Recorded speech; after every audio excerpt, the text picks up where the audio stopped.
So what you see here is just an overview of the different topics we want to tackle as Danone in terms of sustainability. We have a huge focus of nature, and climate is a huge focus of it. We also want to make sure that we bring positive impact through food. We also bring positive impact to people and communities. And we always want to keep this in mind because all of this goes with each other. And for us, sustainability is also really at the heart of business performance, and one cannot go without the other. Curbing GHG emissions in line with 1.5 is critical for our company. We're submitting our 1.5 target, flag 1.5 target recently, end of last year.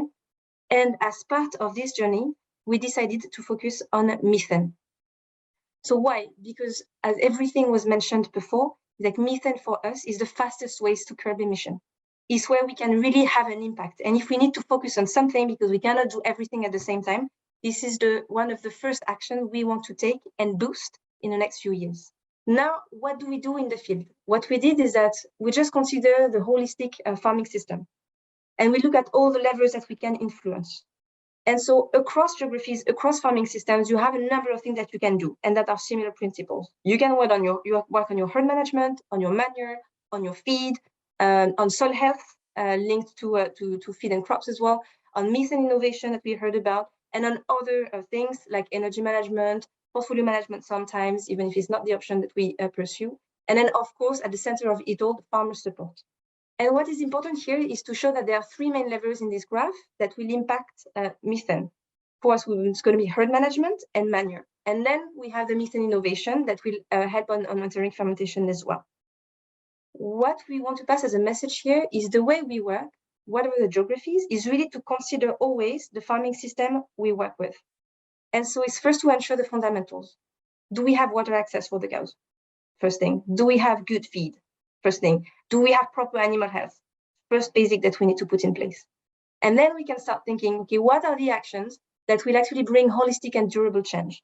Do we want only to have a few actions that will patch, and fix the symptoms? Or do we actually want to go to the root cause of some issues that we see in dairy and really take this thing from the beginning to reduce the negative impact and really maximize all the benefits that we see from a dairy and livestock system? So that's the second step. And the third step would be, well, in the most efficient system, this is where we're going to consider other solutions, more technology maybe, with feed additives, for instance. So just in a nutshell, main message is the stakes are too big. So we want to take our share in the global climate journey and support dairy farmers along the way. We do believe in the power and the relevance of dairy.